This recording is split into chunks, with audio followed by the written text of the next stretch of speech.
Greater Belhaven Foundation. Thank you all so much for taking some time to come and hear about some of our updates today and some news. Just quickly, we are starting a little bit behind, but I'm going to share a few updates about the neighborhood in general. And then I'm going to invite John Scarbrough, who is the chief of the chief of Belhaven Police. He's the chair of the foundation's public safety committee, and he will share some updates about all the incredible work that his committee has been doing. And then we are so privileged to have Chief Luckey here, who's going to give us a few remarks, as well as Angela Brown from the City Director of Planning. We're thrilled to have her, and thank you, Councilman Parkinson, for being here as well. Is there anyone else I need to recognize? And all of you wonderful people. But first, I wanted to invite Dusty up. She asked if she could have a moment to address our neighbors. You all may know that Dusty lives on St. Anne, and very tragically her house burned down a few weeks ago, and our neighbors really came out to support her, and she asked me if she could just thank the neighborhood here tonight. Yeah, I wrote something just real quick, because everybody, we could not have been able to put one foot in front of the other. I'm sorry for getting so emotional, but That's all right. But I never thought that I would be here telling this story, but here we are. On January 31st, my two teenage sons and I absolutely lost everything in a house fire. That night it was below 20 degrees, and I had a fire going in the fireplace all day to keep warm. At one point the overhead light flickered in my house, and I started hearing popping sounds in the attic. And when I stepped outside, I could see smoke building up and the flames starting around the chimney and the roof line. I immediately called 911. The fire department came quickly. They came before the smoke detectors even went off. And they were able to put the initial fire out within like about an hour and a half, and they gave us the all clear to leave, and everything was good. They got the fire out. But there was a hole in the ceiling in the living room and in the roof line, so I couldn't stay there that night. So we left, and about 20 minutes later, my neighbor called and she said, "Dusty, your house is back on fire again, and this time it's worse." She said, "I'm standing in front of your house watching it crumble." And I couldn't believe it. Like, it was just in complete disbelief. So if your house ever catches on fire, don't leave. Whatever you do, don't leave. But it was all because of this neighborhood that I was able to still put one foot in front of the other and go back to work and support my sons and to see a brighter future, because we lost literally everything. The only thing that was salvageable from our house, I was telling Rob, was my 2 cast iron skillets. And women here, y'all will understand this when I say, I love that house more than any man I've ever loved. Like, I put my heart and my blood, my sweat and tears into the house for 7 years to make it a warm and inviting home for all that came. And it was, just to see it all be taken away just in an instant was extremely painful. But because of the people of Belhaven, I was able to secure a down payment for a new car so that I could continue to work. I just signed a lease on a house today in Flowood. I'm going to go to Flowood for a few years until my sons graduate high school, and then I'm coming back to Belhaven because my heart is here. And the people of Belhaven are just, there's not another place like this place on earth. And I want to thank everybody here that prayed and that gave me hugs and that didn't hesitate, that brought food, that donated everything. Y'all are incredible, and we could not have done it without y'all. Thank you. So I want to thank y'all.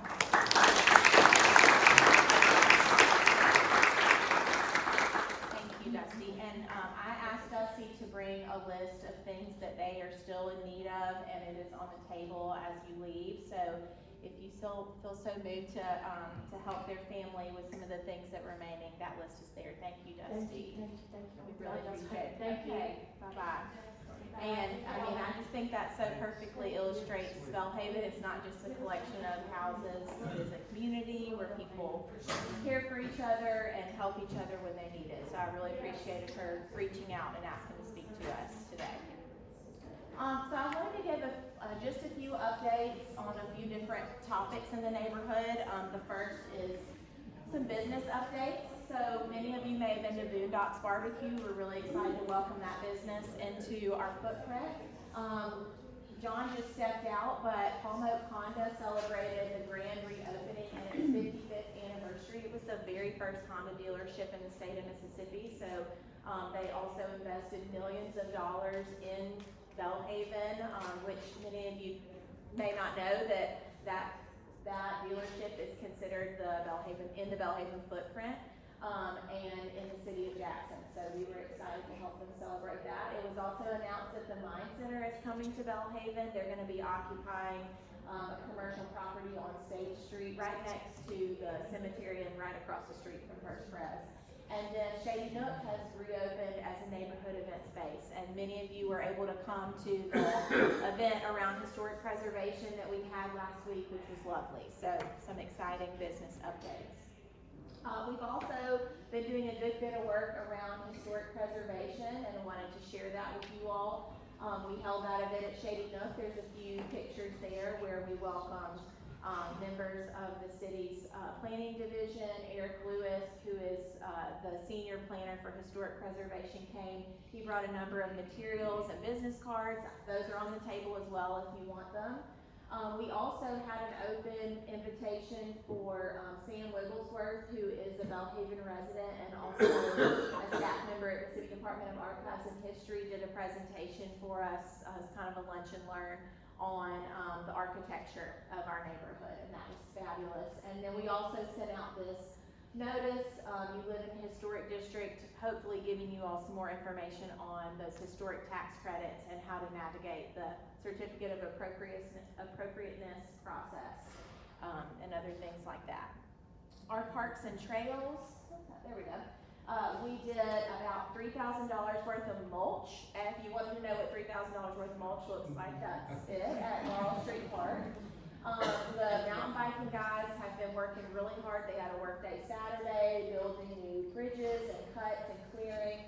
And then we also put up some signage for our largest project, the Peachtree Connector Trail, which represents the largest grant the foundation has ever received, about $500,000 from the Department of Transportation to build a connector trail from Riverside Drive to Woodrow Wilson. So we're excited about that.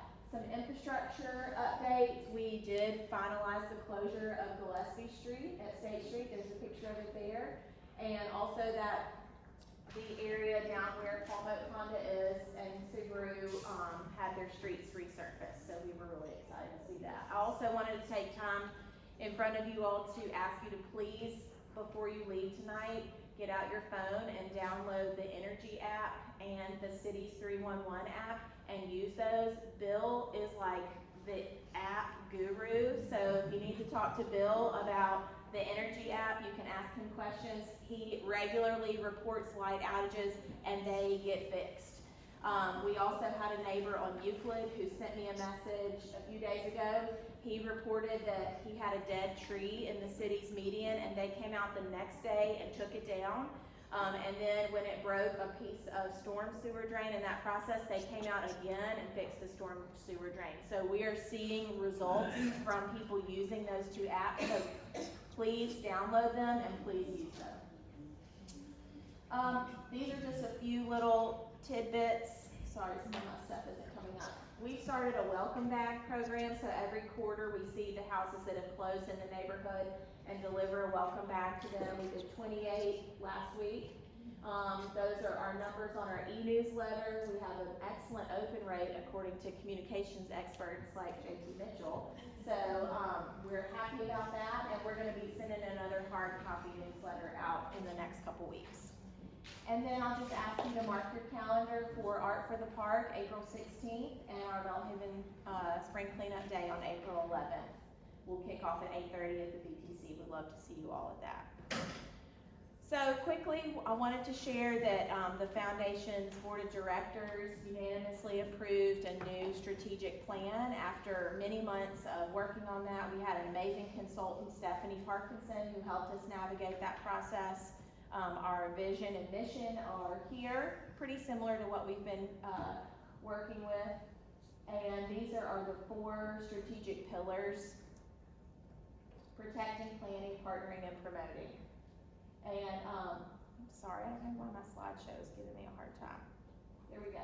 And these are the 12 goals of that strategic plan: increase resident safety, preserve historic assets, decrease blighted properties, increase owner occupancy, beautify our neighborhood, invest in infrastructure, support commercial development, fully fund all GBF operations as a fundraising centered goal, formalize more stakeholder partnerships, branding, increase our population, and highlight the arts. So just a little bit of stuff. And today we're going to be talking about Pillar 1, protecting, specifically about our goal around increasing resident safety. So with that, I'm going to hand it over to John Scarbrough, who is the chair of the Public Safety Committee, and let him take it from there. Thank you. I want to go on record first saying I love my wife more than my house. So, get out of the way. Now it's the more important things. So this is super exciting news. I'm going to have Angela come up and speak in just a moment. I'm kind of run through the slides. But this is like not even public yet. This just happened Thursday afternoon with the mayor and Friday morning. And so I got the slide deck, and I was like, I'm just showing it. So I don't even know if you've seen it, Bo. But anyways, this is the mayor's plan to combat homelessness and to support the homeless population, that sort of thing. So it's incredibly exciting, and you're one of the first to see it. So hold on. There we go. So Jackson Rising is the mayor's initiative to bring a lot of folks together and just to bring up ideas and to rehash and go over. It's a whole incredible movement that he's done. Over 300 folks participated in the process. Numerous committees were formed out of it to focus on lots of different things, including the homeless population. And so, if you don't know anything about Jackson Rising, please go to the website and find out about all the things that are going on there, because it's just a huge strategic plan for really the entire city over the next number of years, and a lot of work has been put into that. But this initiative aligns with Jackson Rising. So one of the main things that the consultant who came out noted was how much alignment there is in the community already for working together on homelessness. And so she was pretty excited about that. She said she doesn't see that very often. So the priorities, some of the priorities within Jackson Rising are these. The top one obviously is support the unhoused population, and that's what this is specifically addressing. But some of the other priorities within Jackson Rising are supporting our neighborhoods, energizing our interfaith community, increase public safety, strengthening public spaces, and telling our story. So all of these things are impacted by this opportunity. So Clutch is the name of the consulting group that came out. So Clutch Consulting. So if you'll look that up on the web, you'll find out more about Clutch Consulting. They've done this across 7 to 8 cities across the country to great success, and they come in. They don't mess around. They're not into forming a bunch of committees and subcommittees and boards and strategic plans. Sorry, Mary Alex, wherever you went. That's not what they're up to. They want to come in. So when they came in Wednesday, they had not started anything, and when they left, they had done steps 1, 2, 3, and part of 5, and so they were moving, and it's pretty exciting. So, man, I'm really struggling. I was too. There's something happening. Yeah, I think I'm gonna do this. Yeah. So these are the current conditions of the current data, which the consultant also was complimentary of our folks who volunteer and their paid job is to work with the homeless. They said we had great data in our city, and many cities don't have that, so it's very hard for them to come in and do their work without good numbers. And so they're very complimentary of our numbers. But we have 1,600, these are all rough numbers, right? We have 1,675 individuals entering homelessness annually in the Jackson region. 1,675 coming in, and about that same amount coming out at the same time. So it's kind of in and out. That's a big group. That's a 47% increase since 2022, so it's on the rise. So I can read. 80% of these folks are newly homeless, which is a large, scary number. 74% use shelter and leave after an average of 50 days. So it's good, I guess, that many of those use a shelter, because what that means is the folks that are actually out on the streets is a much smaller number. The folks we see, especially sleeping outside, is a much smaller number than that, which is good. The problem is they're staying in shelters for 50 days. And that's way too long. The consultants want it to be 3 days and 4 days and that sort of thing, not 50 days. 26 then return within 6 months. So there's a recurring problem there. Despite this growing inflow, only about 150 individuals are experiencing continuous long-term homelessness each year. So kind of the categories are 1,700 folks entering and exiting, around 400 folks are out on the streets at any given moment, and about 150 of those are permanently living outside. About 20 of those are serious mental health, need institutional help type, schizophrenic, bipolar type, big time drug addiction folks. So those are our numbers in our city.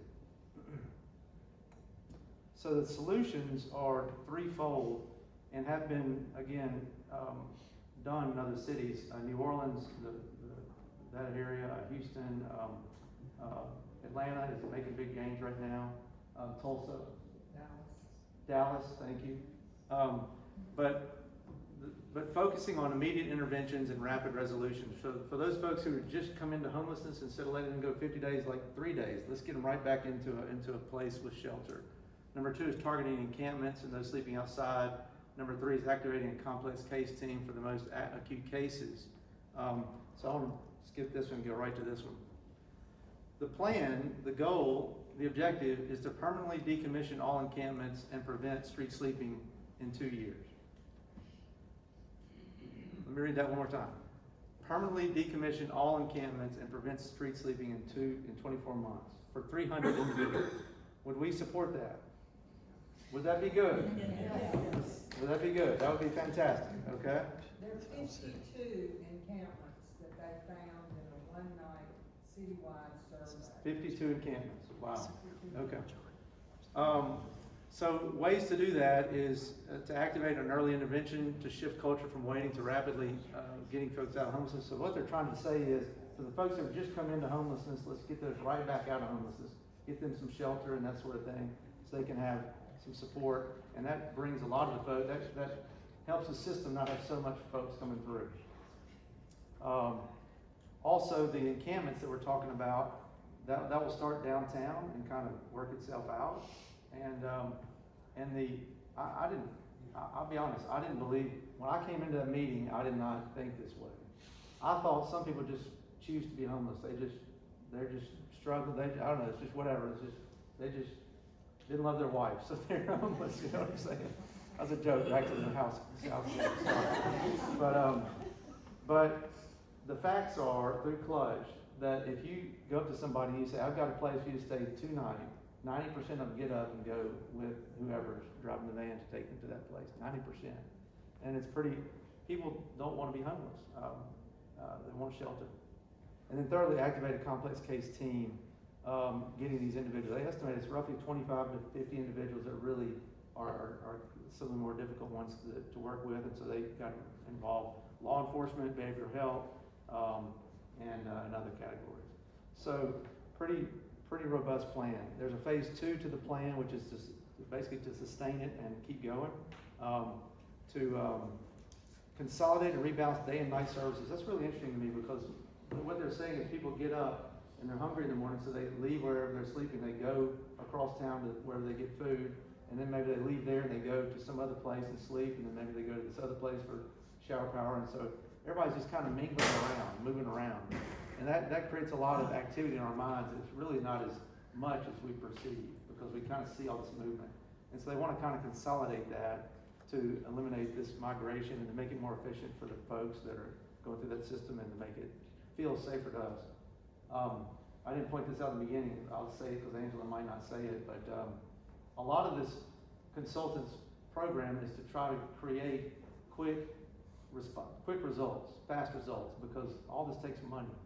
And folks who are generous enough to donate money like to see results. And if you don't see results, you kind of stop giving money. And so they're trying to get this thing moving as quickly as they can to motivate folks to participate and help out. I'm going to skip this slide because it's got a lot on it, but this last thing, that website at the very bottom, safemovetulsa.com, I highly encourage you to go see that website. It's kind of a great example of what we hope to do in this community to show you data and progress and that sort of thing within our community.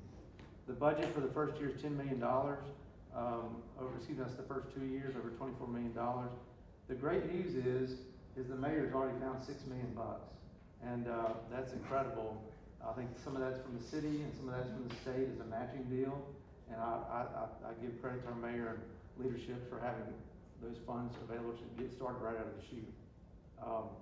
And this is an example of just the team and different levels of coordination they're doing. A lot of this is already there, it's just coordinating it. So, Ms. Brown, why don't you come up and make comments and speak to what you do better than I can, and maybe you can answer some questions. But first, tell us, what are your 3 categories of responsibility for the city? You won't believe this. So good evening, everyone. I am Angela Brown. I'm the Planning and Development Director for the City of Jackson. I oversee our zoning, historic preservation, all the planning code services. So every time you see an issue with life or issues with your people, you have a housing development now that has issues. So stop orders, we issue zone violations, I do all of that. I'm over transportation, economic development, and something else. And homelessness. Yes, and homelessness. That was a new addition. So that is a new division that we just added to help address the unhoused population in our city. So we have a focused effort, bringing in clutch to help resolve that issue and to move forward. So hopefully that we have safe spaces for our unhoused population, as well as safe spaces for our residents and businesses to come out and develop. So, anybody got any questions? Because Questions she's the about lady on all things homelessness. I kind of blew, yeah. Just because I'm ignorant, where do these people that we normally see that are like St. Dominic's and those people, where do they fit in this scenario? As far as, are they the permanently homeless that don't want help, or they? So I think there are several different populations that are happening in terms of our unhoused. So there are people who are like in the encampments, or there are homeless that just might be, they're in shelter, but they have to leave for the day, so they're out looking for resources. From my understanding, there's another group of like panhandlers that might be out, that's more of a structured process that they have. They live somewhere, but as part of kind of their arrangement, they're out to try to get funding or support. And then we have squatters who are in houses that are not, where they might not should be residing, that also are a piece of the unhoused, but they are sheltered at the moment. And this one's just to do the unhoused, so we're focused on encampments. I think there'll be other efforts to think about the panhandling. I think there's some also sex trafficking that's a part of it as well, and then the squatter situation. Anyone else? Yes, ma'am. So part of what you described was some efforts to actually support the people that are unhoused and make their day-to-day lives easier and making it to where they're not constantly spending all their time and energy moving from one resource to another. Is that what I'm hearing? That is the goal. So as part of that is really, their main driver is to get people into a home. And so it's, whether it's law enforcement, fire, or the outreach team that's out with a key. So as they approach people in encampments, we have this place for you to stay. They have support teams to help move the people in. And then once we kind of clear out one encampment, it's basically closed. So there's an outreach team, we work with public safety, they might hire security that comes out to make sure nobody else sleeps in that encampment. Like, you can no longer sleep here, kind of interrupt their sleep till they get to a pattern that no longer can stay there. And then as you close down one, you keep moving to the next encampment with the hope that they're all housed. And those people that are placed into other resources, they will have continued access to the resources they need so that they don't fall back into unhoused. Right, and so right now we have kind of the services are spread out, and so as part of this, you kind of streamline services, so they're not moving from one place to the other, but we have a more coordinated approach and work with mental support service to provide them where they are. So, what are the plans for all of these drop-off people? Because there are people that are outside of the city that get brought into Jackson and dropped off. Yeah, so, you know, we have an ordinance now to try to prevent drop-offs, right? To try to say if you are caught dropping off, you have a fine with that. We do have one for panhandling too. We do have one, it's not necessarily enforced right now, but we have it. I think the goal here is to say, I'm sorry, I didn't remember. no, you're good, you're good. I'm so sorry. I started talking about the, Well, what I heard from the meeting is this slide deck, this plan does not address that issue. That is a higher issue, I would call that a law enforcement / political issue, and that's where that's being addressed a little bit higher in this so the plan. goal is people who are not supposed to be here, so there's like this rapid response approach to that, so whether we give them a bus ticket or try to meet their immediate need to get them back to where they're trying to go. And so that is part of that. We won't catch all of it, but the goal is that for the 1,700, that is from the 5 surrounding counties, not just Jackson. So that helps, but to get them where they're supposed to go quickly, whether it's a bed for the night, whether it's catching up their rent or whatever, that we have a pot of funds to address it. Thank you. Kevin, you got any comments about clutch? Yeah, real quickly. I love this model. I've been working with Clutch for a few months now, and what I love it is for precisely the reasons that you were bringing up. Previously, we had a false dichotomy in the city. We had 2 approaches to homelessness. One approach was criminalize homelessness, throw the hammer down, and just push people out. But you can't solve not only is that not compassionate, but you're also not solving the root of the issue, right? But on the other hand, there was people who, they meant it with genuine compassion, but their approach was let unhoused people do whatever they want. Like just, like don't penalize them, like don't, like just let people do whatever. This breaks that false dichotomy. And it says, first of all, we're gonna come in and we are gonna help you. It's not gonna be let me put you somewhere for 90 days while we figure something out and maybe fill out some documentation. It's I have keys and I will get you to a spot right now. To me, that is the epitome of compassion. That is, we are truly helping you. And you're gonna be there for about 12 months. And while you're there, they're constantly talking about getting ready for the 13th month, because we're gonna support you in getting ready for what is gonna come when we're gonna stop paying for it, right? So to me, that's an enormous amount of compassion. And then with that, it's, if you choose not to take advantage of this service, you cannot stay here. So we are gonna go encampment by encampment, and we're gonna go in with an enormous amount of love and have places for everybody in that encampment to go. And we're gonna clear that encampment out. And so that's the compassion part. And then it's enormous amount of security to ensure that nobody else comes into that area and that doesn't become an encampment area as it is. So to me, it's breaking a false dichotomy where we've been arguing about this versus that, and it says we could have a world in which we have both. It is not 100% perfect solution because homelessness is a super complicated issue, but it's a drastic improvement from where we've been. I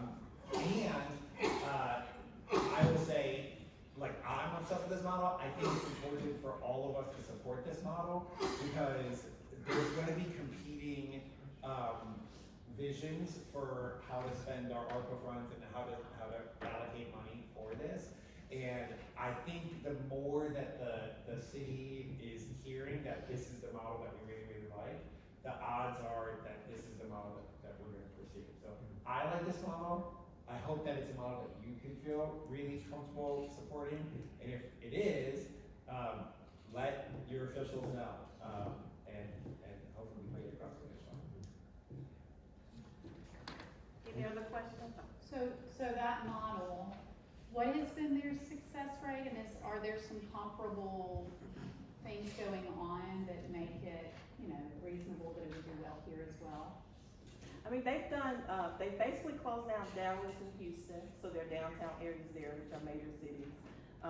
New Orleans, I think they just finished in New Orleans and they just are starting Tulsa. So I don't know necessarily comparable, but they have probably a larger homelessness rates than we have here in Jackson. I think some of the benefits is that, they have their team of people actually come in and help train people, so we actually have people on the ground to help build the capacity in our region to help do this and move it forward. And it's helping us think of other toolboxes that we didn't have before. It is an expensive model, you saw it was $10 million, right? I think for year to year, it's a $17 million project to keep sustaining this, so, it is gonna cost us an investment, but it's probably cheaper than what we're doing now to address the homelessness. Yeah. So it's been pretty successful. I think it's just a good model, like, we have another option for you. I think what they found from the data is that because our only option right now is emergency shelter, that people, there's no way out. And so that's why people are choosing to go to the encampments, because they just keep getting stuck in this shelter system with not another option. So I got here a little late, so I may have missed this. You're with the city, this is a consulting firm that delivered this. Who's driving the train? Who is ultimately, gets up every day and says, where are we? So I just got a new division to deal with the unhoused. So it's actually my radar to develop our plan and our approach to how we address our unhoused situation. So we have the city of Jackson, and we're working in partnership with the Continuum of Care for the region. But all of the stakeholders that are currently doing work in this area have had a seat at the table from the very beginning, and they've been instrumental in sharing their voice. So. And this was a direct recommendation from our unhoused task force that the mayor implemented. He started in July. Okay. So it's a hopeful model. The mayor is on board. He has committed that we will be a part of this. We're planning to bring them back to actually figure out how to get started. So hopefully by the end of the year, we'll have some movement here. We can't, it's gonna take time. I think it's a couple of asks. People are used to things and getting used to not staying in a spot where they're used to. But definitely, I think it's a model that will help us kind of move this in a way we have not been able to do. Thank you, Ms. Brown. You touched on it, the overall timeline, because obviously this is like last week. So it just started 2 days ago. So, but you just referenced it, seeking funding, working towards building a response team so that we'd be in a position, hopefully around before the first of the year, to be able to see implementation of that. Because if although our neighborhood has dealt with encampments by Bo's been great and JPD has been great, because when we find one, we go and try to move them out. We don't have the same thing that you do downtown. We don't have the same thing that's happening down in Gallatin on 55, which is a village, a literal village. If you haven't seen it, drive by.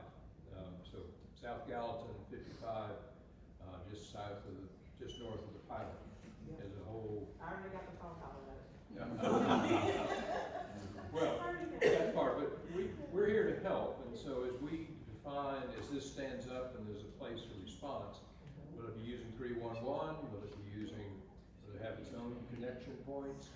Probably 311 is using this as our reporting tool. We're building out the app. You'll probably start seeing branding around the app coming out soon. We're gonna use that as our tool. And all the departments will have a designated person to address these issues through 311. Well, thank you.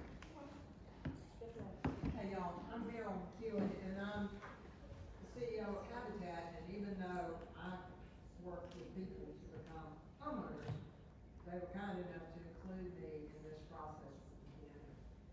This is not a hocus pocus right promote us. We decided on it we met last Friday morning to hear this report from the Clutch folks. And there were, I hosted it at Habitat, and I think there were 30 people there, and each of those persons care wholeheartedly about what happens to the unhoused in Jackson for a myriad of reasons. But they've directed, this whole thing has been directed with compassion and with the thought of the long-term health and with making the city better for everyone. But they want our input, and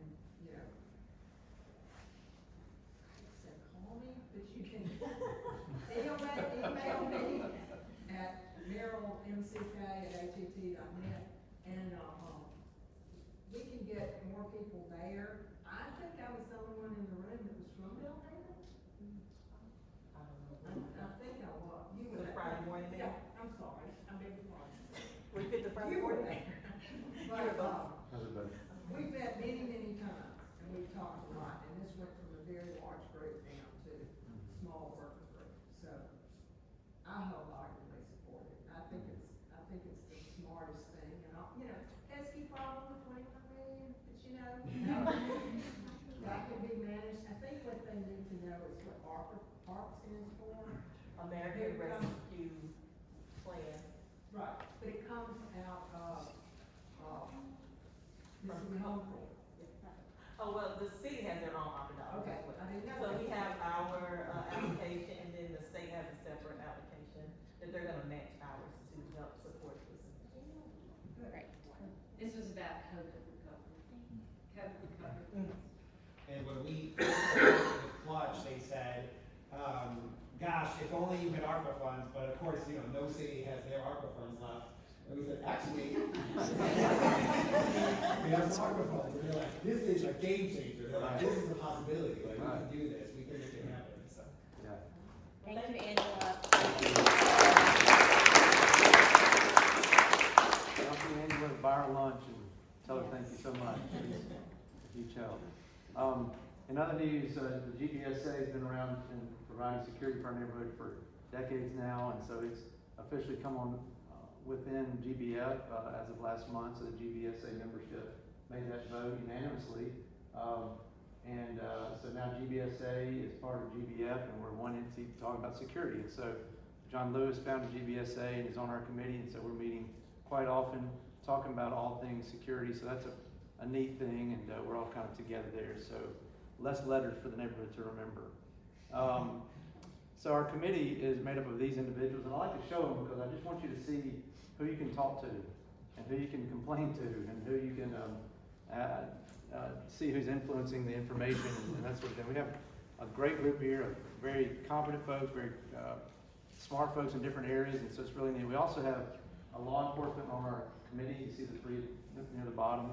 Nick, Andrew, and James are on our committee, but also Chief of Security here at First Pres and First Baptist and the Fairgrounds and just all these groups that are around us or give us advice.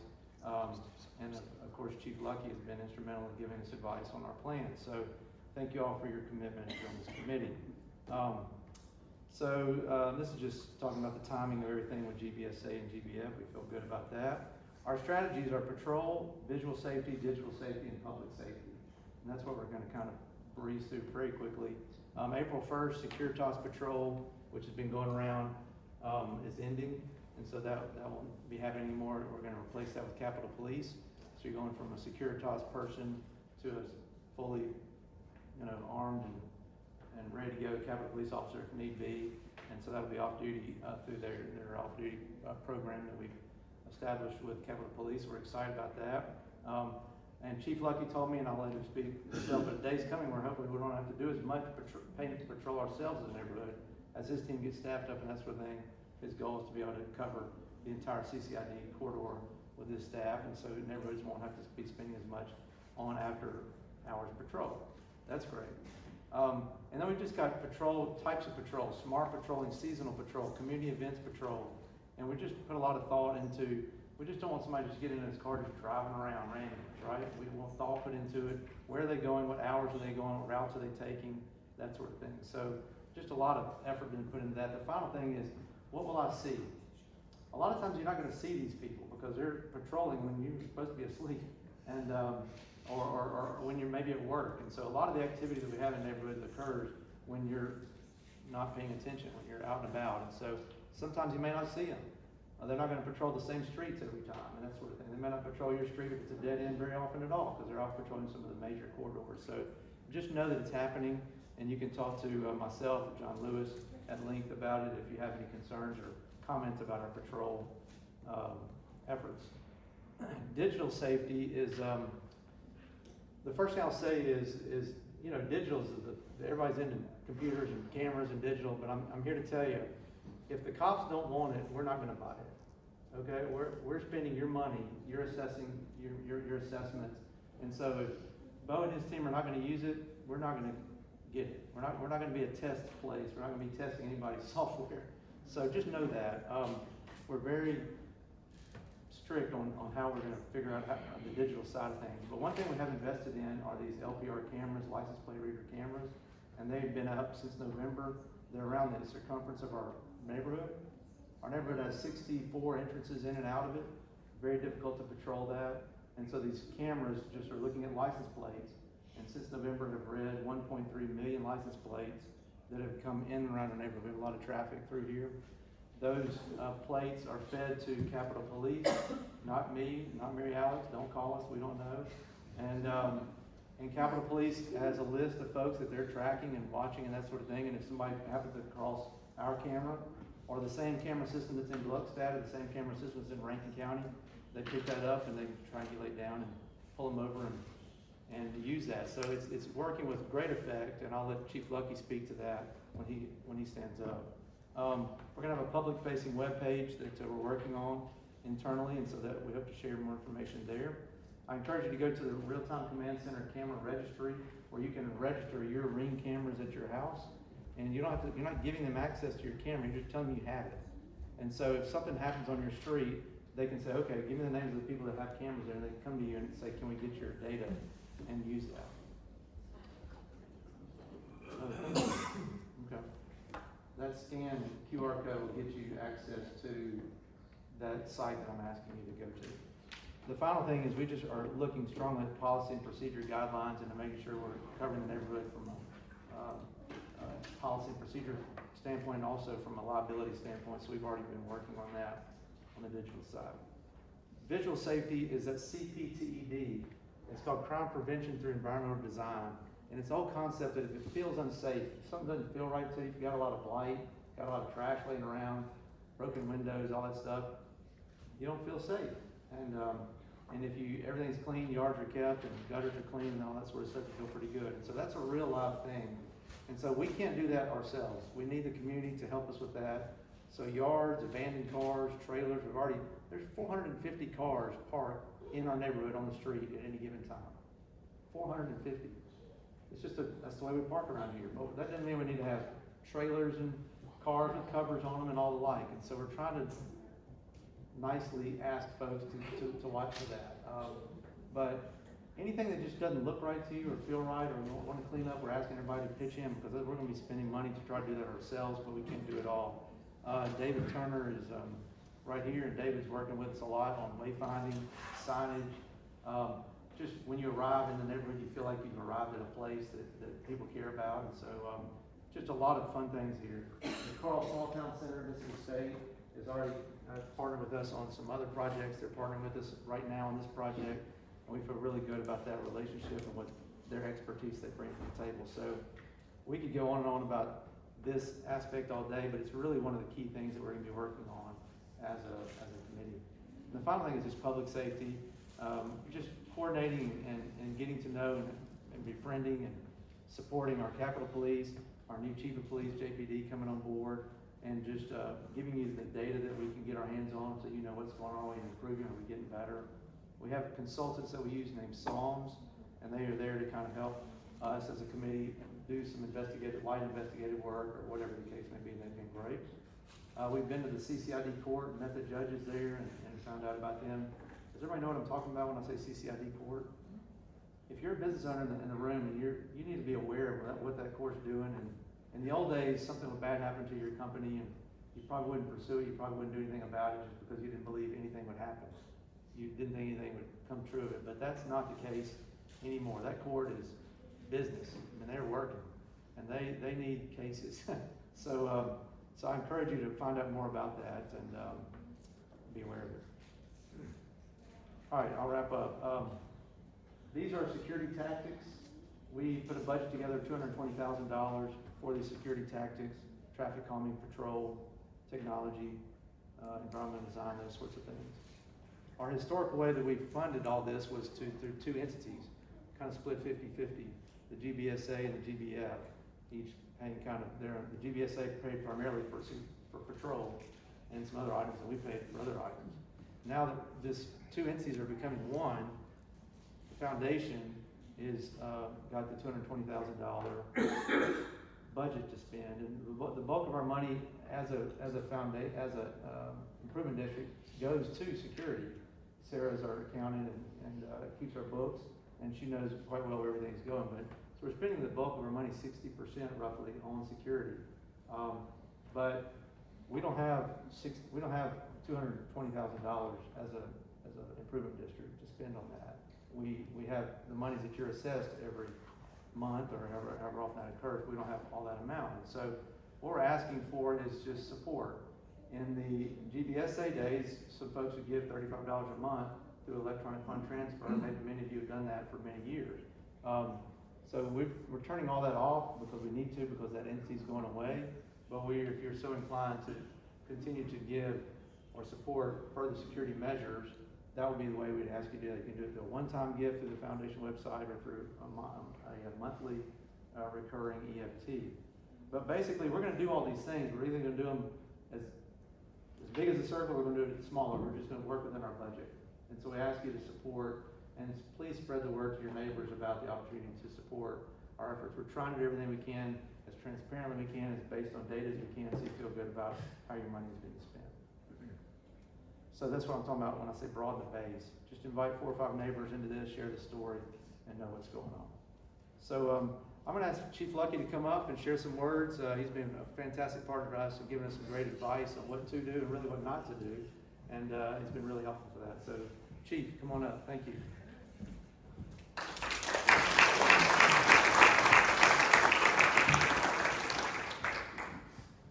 Good evening.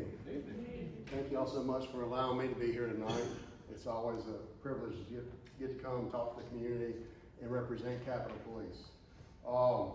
So I don't know who all in this room has been to an event that I've been to before. So I always try to start with just a little brief background, and I'm going to go through it very quickly because I know I'm the last thing you want to hear about.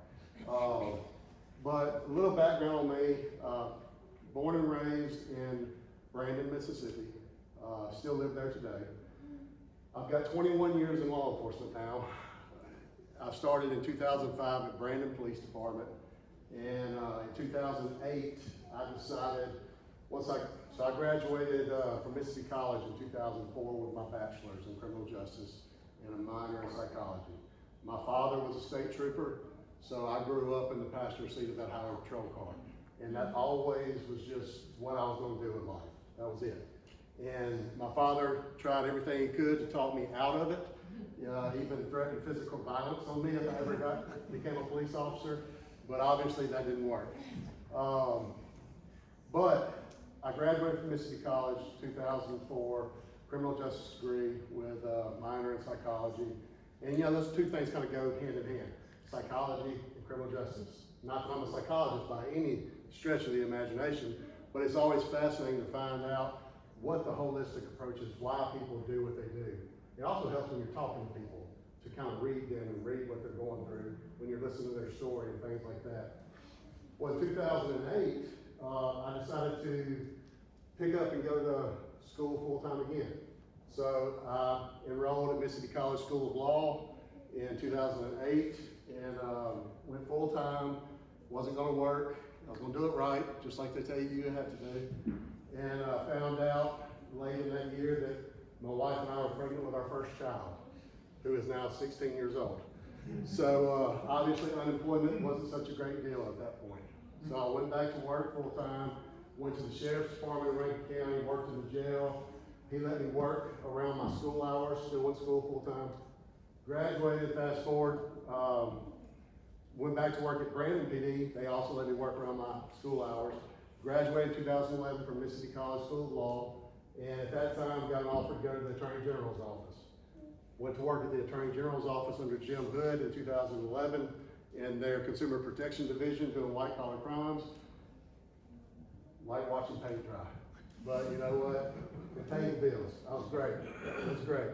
And one of the last cases I worked in that division was dealing with the COVID money, the unemployment, fraud, and the COVID stimulus checks that were misappropriated. we had at one time close to $17 million worth of state unemployment money going into our correctional facilities for inmates. Who knew you could draw unemployment if you were an inmate, right? But they were doing it. They were doing it a lot. So Lynn Fitch got elected as Attorney General, and the priority of the office shifted towards human trafficking whenever she came in. So that was something I didn't know much about. But I was, like I said, I was bored to death working like those times. I mean, each case that I worked had stacks of paperwork like this. You know, the good thing about it was you set the defendant down across from you with their attorney, and they look at your case file and say, okay, what can we do? Let's take a plea. What can we do? You know, they knew there was nothing they could argue there. But this human trafficking thing, I'm like, okay, this seems like something I can get involved in that get me back on the streets. Because I'm not a desk person. I don't like being behind a desk. I did that for 2 years with Lynn, and we ran all over the state of Mississippi, and I think we did a lot of great things with building the human trafficking division that the Attorney General's office has today. And it is something that I was very passionate about in the 2 years that I did it there. We did a lot of work in Jackson. I even tell people, you know, I learned a lot doing that because, for example, people asked about the crime rate in Jackson and why is it so high? Well, one thing I didn't think about, but what I learned working human trafficking is it's kind of common sense. We have a train station in Jackson, we have a bus station in Jackson, we have I-55 and I-20 that meet right in the heart of Jackson. So think about all the stuff that goes up and down those interstates, right? I mean, I can tell you our interdiction officers stay busy working I-20. The narcotics, the illicit drug activity coming from Mexico going all the way across eastbound, that's all I-20. It all meets right here in the heart of Jackson with 55. 55 is a major drug corridor going north and south. So it only made sense that when we were working the human trafficking stuff, that there's a circuit, right? There's certain places where they can do better. Well, it was Memphis, Jackson, down the coast in Biloxi and Gulfport area, Birmingham, New Orleans, and then a little bit in Dallas and Houston. But that was pretty much it. And we would ask about, hey, what about Vegas? Because, you know, that's probably, think prostitution, which is a big part of human trafficking, you think about somewhere where it's legal. You know, you can probably thrive there, right? No, we make more money in Jackson, believe it or not. So, that was a big problem, and that was something I was passionate about. And we drove all over the state of Mississippi working those operations and teaching law enforcement officers how to handle those. Because just like I approach Capitol Police, the way I approach that is a more holistic approach. All right, just putting people in handcuffs and throwing people in jail, that doesn't solve your problem. You're not, like we were just saying about the compassionate approach from the Clutch program. You've got to find the root of the problem. You've got to attack those elements, or else you're just going to have a repeat of the same thing over and over and over. There's some Attorney General friends in here in the room. Or you're going to have a repeat of the same thing over and over and over if you don't find the root of the problem. So like what we would do, for example, and I know this isn't a human trafficking discussion, but I'm on it, so I'm going to finish this thought. When we would do an operation, we would have SANE nurses, we would have nurse practitioners, we would have shelter, people that ran shelters, Center for Violence, and also people on the psychiatric side. They would all be at the staging location. So whenever we would pick up a victim, we would take them straight to that staging location, and they would go straight to those resources. All right, not into interviews and interrogations with us, straight to those resources. Some of these victims had not seen doctors in years, and they would get a checkup right then and there. They would get preventative health care right then and there. They would get some maintenance health care, some things of that nature, some antibiotics, things like that. They would actually get care, they get resources, because that's what you gotta do. And I'm gonna tell you right now, dealing with these victims, we ran into a lot of illicit drugs in these hotels and in these areas, especially here in Jackson. A lot of fentanyl, a lot of heroin, a lot of meth, all right? We never charged any of these people with these drugs. Because the last thing that we wanted to do was take somebody out of a situation like that. Because if you you think about it, these people are kind of like the unhoused individuals out here on the streets. They're homeless. They're bouncing around from hotel to hotel at the command of somebody else who's making money off of them. And either they're doing it to numb the pain of what they're doing, the drugs, or they're being forced to do it to be able for them to be more manipulative, to be able to make more money. So we want these people to come out of this environment. We want them to come out and re-enter society, go through these programs that we're trying to expose them to, these resources. So the last thing you want to do is pile more fines, more debts, more problems, more criminal history, more hurdles in their way, obstacles. So that's kind of the approach that I see with this Clutch program. That's why I like this Clutch program. And this is something that I mentioned it in a Senate committee hearing over a year ago, I think now, that this program was brought to my attention by somebody in Fondren. I can't even remember who that was. I wish I did, I'd give them credit for it. But this Clutch program was brought to my attention then. And it sounds like a more holistic approach. Because just like we were saying, you can't just put people in jail just because they're homeless. Now granted, we are not the agency that was too compassionate and let people do what they wanted to do. That's not us. We're the other agency. But if somebody breaks the law, there's got to be consequences to it. It is what it is. You know, when I started in 2022 as Capitol Police Chief, one weekend we had like 14 business burglaries in downtown Jackson, right in line. Keepers and all that. The bank, the ATM was damaged. It's just right there together over one weekend. That individual, they went to jail. I mean, that's just what happens. They went to jail. And that's what you have to do. But what we're looking at with the Clutch program and what they're talking about with compassion and all that is, not everybody out here on the streets is out here doing that kind of stuff. Not everybody out here on the streets is a criminal. And we're not gonna try to criminalize being homeless. Now, I do have one question that maybe y'all can answer, because while I do know about the Clutch program, I've never met one before. Where have they picked an area where the accommodations will be, where they will house people? So they have not. They usually rent at market rate, so it'll be throughout the city and not just in one country area. Okay. Because that's one thing that I could see that was going to be an issue. Yeah.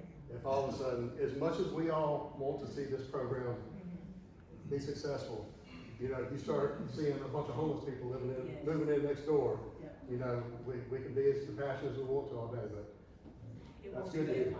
So it'll be spread out. Yeah, That's and good. it's market rate, so they actually, and that helps because a part of, you know, when I first said, like, we don't have enough housing here, especially affordable housing, and they look at it. Yeah, that's awesome, that's great.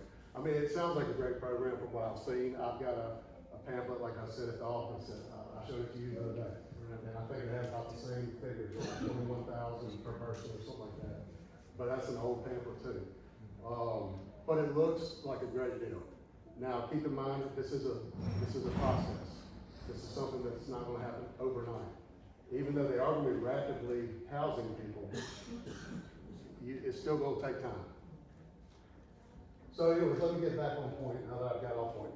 So in 2022, working at the agent's office, working human trafficking, and random conversation with a friend of mine, he threw out the chief of police, Capitol Police.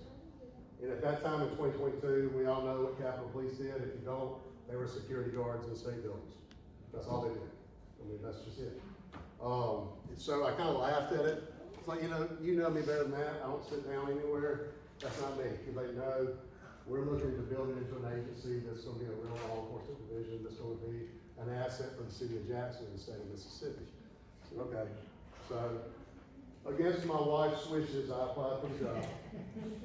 And I'm happy to say last week she started talking to me finally. But after several interviews with the commissioner, probably 5 or 6, he finally hired me and said, "You're good to go. Let's go talk to the governor, make sure he's good with it."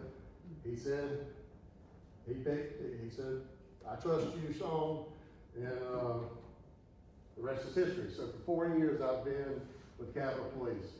And I tell you, it's been an absolute blessing. When I started, we had 63 officers, and like I said, they all primarily worked inside state buildings. They pretty much worked security sidewalk to sidewalk. Now we have 147 officers and a fleet of over 150 or so vehicles, marked and unmarked. When I started, we had 3 unmarked cars and 19 police cars. So we've grown exponentially. We now have, we look like any other police department with multiple divisions, investigative divisions, traffic divisions. One division that I really am passionate about trying to get going, I can't get it off the ground yet, and I've been trying to, is a community division that works with this type of program. I've got probably 30 officers that are CIT trained officers and crisis intervention training, and they want to get out there and work with this, and they do as part of a patrol shift, but I would love to get it to where these officers can just focus on this. Because the more manpower we put on something like this, the more you're gonna see results, the quicker you're gonna see results, and the more those results are gonna be lasting. So I really wanna do that. One of my hurdles has been, right now, believe it or not, we are 20 officers short of where we need to be. We actually are supposed to be around 180. Actually, we're closer to 40 officers short, but I say 20 because my budget can't hold 40 more. But once we get, if we can ever get to about 165, 170, 180, where I wanna be, that's when we can really start throwing some extra divisions out there, throwing some officers that are CIT trained into those types of groups. And that's when also, to your comment earlier, when you talk about the patrolling of the neighborhoods, that's when you'll start to see Capitol Police just always in the neighborhoods all the time anyways, and you won't have to pay for that service as an off-duty thing. And look, I hate that, I really do. But right now, Jackson Police Department, they run 4 times as many calls as we do. They're 114 square miles, we're 28 square miles. We still run close to 220 to 250 calls for service a day, all right? With 20 officers working 2 shifts, that's a lot of calls for service. Those officers are not getting the opportunity to just proactively ride through Belhaven very often. If they're riding through Belhaven, they're probably chasing somebody based on all the emails I get, or they're probably going to a call. I mean, they're literally running from call to call. And it's because we're so short-handed. What I would like to see is instead of having 10 officers working a 12-hour shift, we have 20. So I'm trying to double the amount of officers that are out there on the streets at any given time. I'm optimistic that we can do that, but what we're having problems with is law enforcement is not a very sought after career path these days. You know, it doesn't pay well. We've all known that. It doesn't pay well. It's getting more and more dangerous. The criminal element is evolving, and the things that are happening out there on the streets are getting worse, unfortunately. And then also there's just this negative outlook towards law enforcement. You know, the more that social media is a great thing. It is things that can create meetings like this, bring people together, unite people on a common goal to work together, but it can also tear things down. And it can also breed a lot of hate. You know, don't get me wrong, I've been an officer for 21 years. I don't think everybody loves the police. I never thought that. But now that we have social media platforms that are so open, you now have so many people that are voicing those opinions. And even people that had a decent amount of respect for law enforcement, they start seeing some things they don't like and they start swaying away. And look, some of it's our fault. Some of it is our fault. I'm not gonna stand up here and say that law enforcement is perfect. But that's one of the things that's hurting our recruitment efforts. We had, in our cadet class, we're in week 4 this week. In our cadet class, we had 750 applicants that wanted to be Capitol Police officers, Mississippi State Troopers, Indiana agents, NDI agents, you name it. They want to be a DPS employee, Department of Public Safety. 750 applicants. After the background process, the hiring process, 94 of those were accepted. Oh, 94. Only 94 could pass our hiring process. 96, I'm sorry. 94 showed up on day one. So 2 didn't even show up. We're down to 56 now, week 4. So that's some issues that we're having. Yes, ma'am. Would you mind, you have a captive audience of civically engaged people? Yeah. You just mentioned constraints on your department. What things would you tell us, our neighbors, that we can do to help you, that we can do to keep our property, our neighborhood safe, that maybe you wish more people would do? Well, that's a good question, and that's a difficult question. Because like we were talking the other day, you know, I've seen neighborhoods that try to kind of police the neighborhood, and maybe they put somebody in charge of that, and it doesn't always go as planned. But one thing is keep doing what you're doing and supporting us. Whenever you see our officers saying thank you, that goes a long ways. That goes a long ways. I can't tell you enough how much, because what law enforcement is about is that drive, that passion to be here and serve the public. And that's what I want to continue with Capitol Police is the number one priority is service to the public.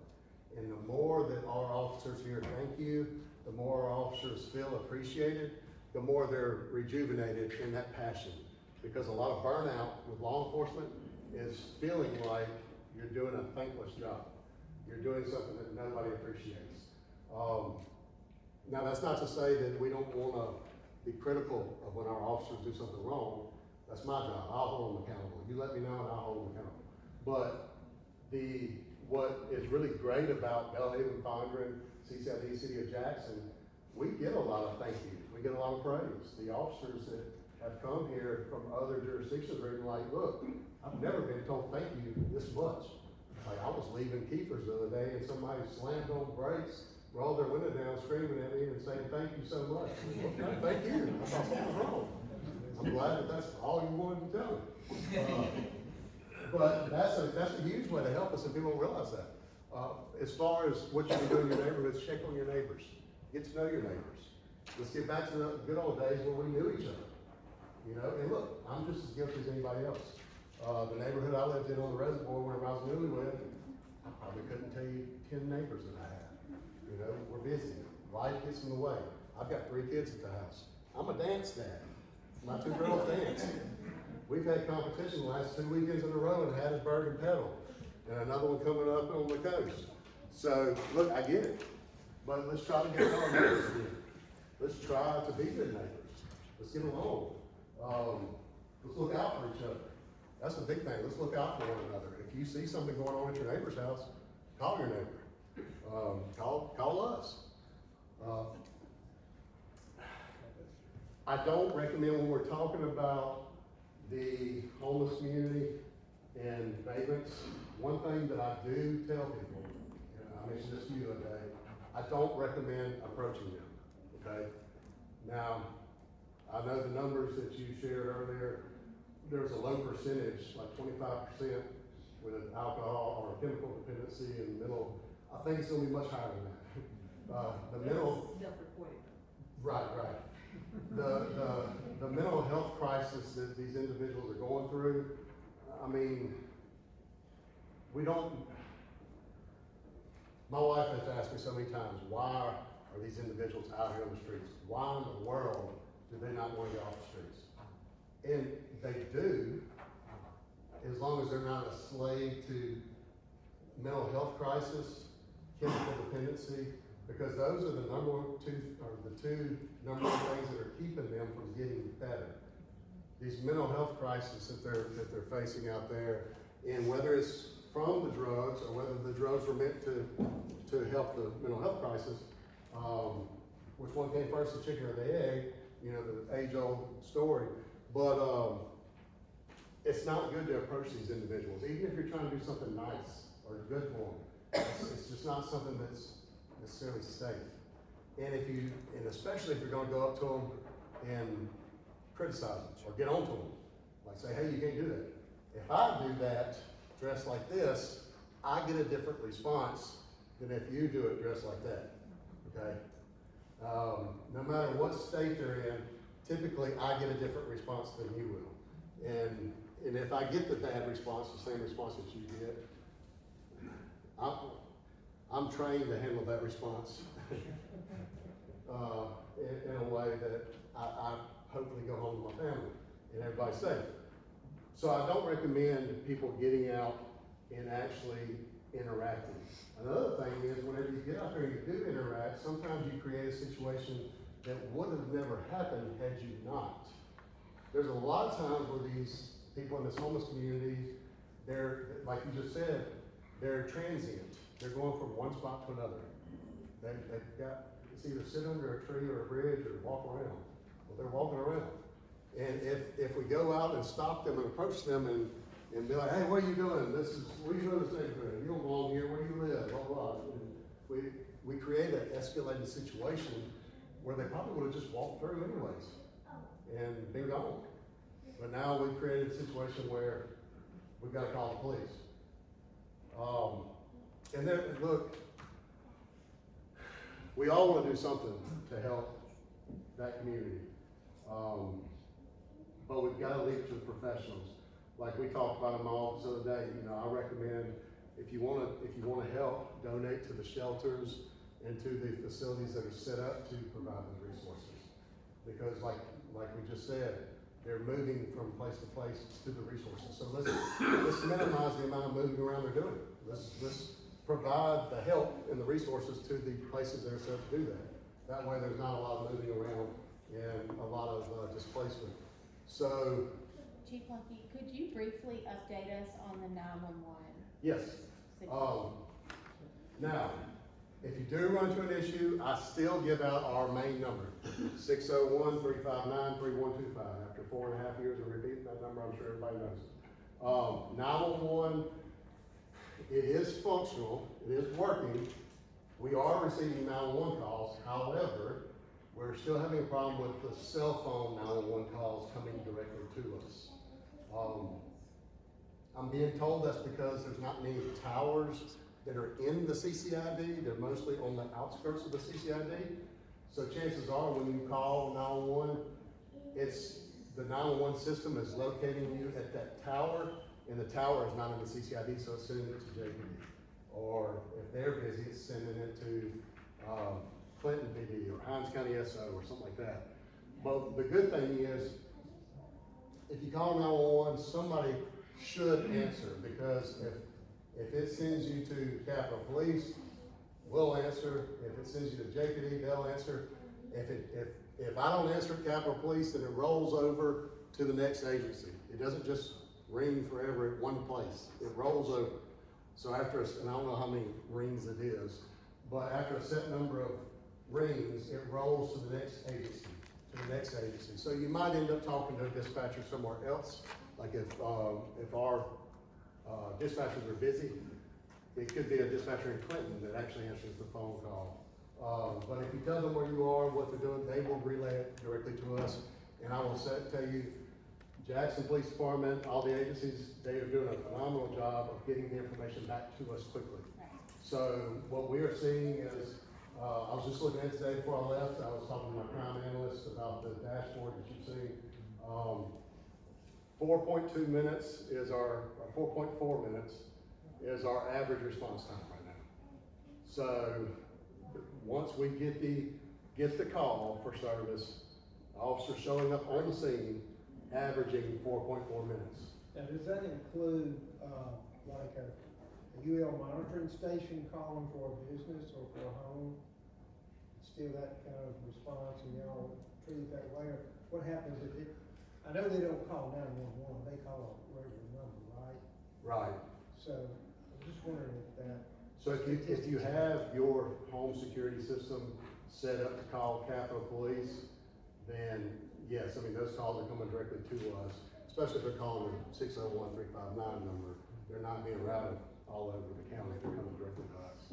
Now, the one thing I will say about that is, we have 4 dispatchers that work a shift, and if the phones are ringing, they're busy, so there's a chance that they might miss that admin line, but, usually they don't.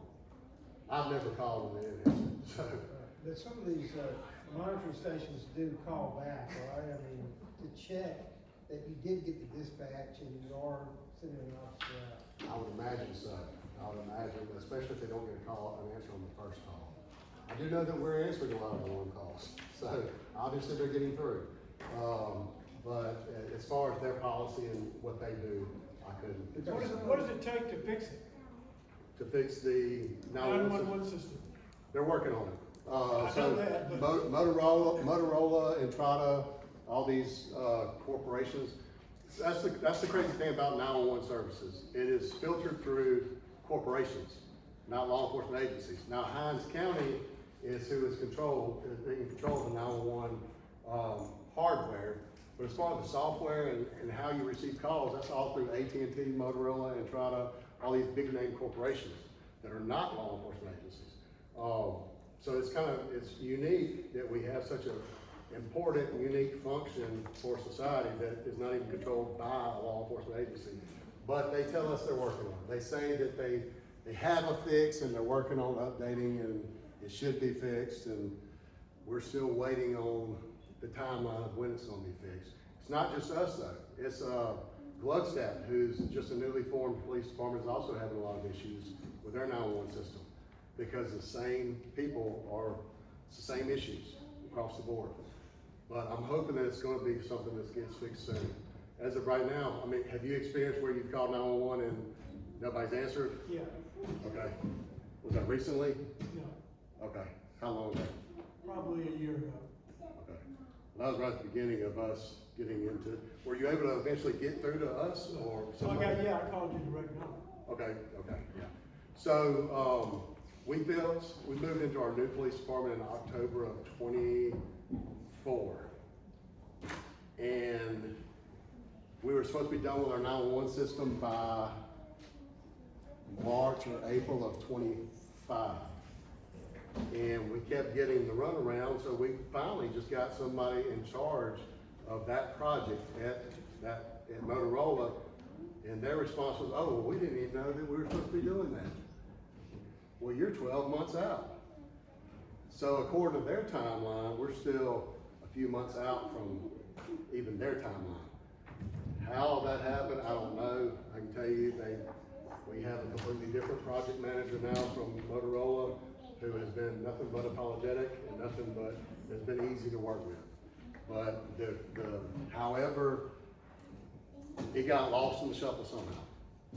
So hopefully we're gonna have a fix to the 911. And if you do experience those types of issues still, one thing I do everywhere I go, everybody, my cell phone number, I give it out to everybody. One of these days I'm gonna retire and throw this phone in the river. But for right now, while I'm still doing what I'm doing, 601-750-8659.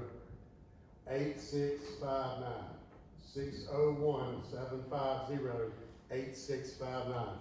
That is my personal cell phone number. I don't even have a state cell phone. That's the only number I got. If you need me, call me. But what I tell people is, if you call me to report a crime, I've got to call the police department to report the crime for you. So it's gonna take a little bit longer. So what I tell people is, if you have a problem with something, if you experience something that happens, please call me. It doesn't matter if it's 3 o'clock in the morning. My wife wakes up randomly and I'm walking around pacing the floor on the phone at 4 o'clock in the morning, 3 o'clock in the morning. That's normal for me. I usually don't even go to bed until 4 o'clock in the morning. So I promise you, call me whenever you got it. What else? You've got great I was questions. just gonna say thank you. You've given us a lot of your time. One thing I also want to bring up that I do everywhere I go, that man there, Councilman Parkinson, he has been amazing. Ever since y'all put him where he is, he has called me constantly. So, and that's what you want. And I do my best to make sure that his requests and your requests are taken care of. But he's doing a phenomenal job of staying on top of the issues that y'all report to him. He's definitely somebody that when you go to him, he goes to the people that try to get things fixed. Likewise, we're lucky to have you. Yes.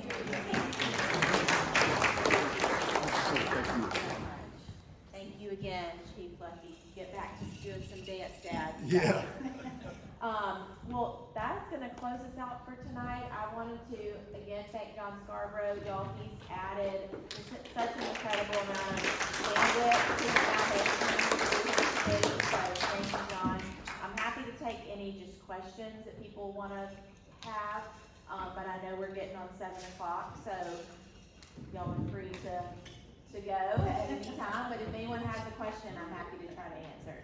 Dad? Can I say one more thing real quick? Oh, hang on one. Go ahead. Can I say one more Sure, thing real quick? The LPR cameras. Yes. Little success story that literally just happened yesterday. Not your cameras here in Belhaven, but I want to tell you how they work and how they help us, because I know you are investing a lot of money into LPRs. Yesterday, City of Jackson, it wasn't even Capitol Police, it was City of Jackson. No, it was Capitol Police, I'm sorry, it was on Bobby Rush Boulevard. We got a call, individual pulled up beside a car, opened fire on the car, shot the car up. All right. We were able to, the original vehicle, the original victim told us where they were coming from. And of course, it was a road rage incident. That car had been following them. They've been fighting back and forth on the roadway, all the way from Star, Mississippi. We were able to find a camera over in Rankin County in LPR, part of the same system that y'all use, that y'all are investing in. We were able to find the camera, we were able to locate our victim's vehicle, and then immediately after or before, the suspect's vehicle. So had it not been for those cameras, we would not have been able to identify who the suspect was. And fortunately, we were able to get that person in custody very, very quickly. Come to find out, the female suspect, which whenever they said that, I said, wait, hang on, what? The female suspect, this isn't her first time to do that. Oh my God. She had also done that in another state. Oh my God. So, but just to give you a success story about something that literally just happened yesterday involving LPR systems, to give you a little bit of reassurance that those are a good investment. They do help us out a lot. And I mean, yesterday is just one example of many. That's great to hear. And yes, you cannot enter the footprint in the neighborhood anymore without a tag being captured on Flock. Thad was asking about the grocery store. The latest on the grocery store, if you don't know, it's been put in the newspapers. Gabriel Prado bought English Village. Boondocks is now occupied in that section where Lou's was. My understanding is that Corner Market, who previously was the tenant in that space, broke their lease when they left. So there is litigation between Prado, the owner, and Corner Market, the tenant, because they broke it prior to when their lease was up. Someone messaged me today and asking for information about it. When that vendor left, I did a ton of research on the amount of space, square footage, the number of parking spots, the amount of traffic that runs past that space, and packaged it all up and gave it to Mr. Prado. Someone asked me for it today. I gave it to him and I said, you know, I've given this to Mr. Prado. I've asked for another meeting with him to just sort of see how I can help, how the foundation can help find a vendor. And the person who messaged me, I won't say who it was, but they said, well, I speak to him 3 times a week, so I'll bring it back up. And I was like, well, great. So that's the best update I can give unless someone else has another update on the grocery store that I'm not privy to. That's what I've got on that. Yeah.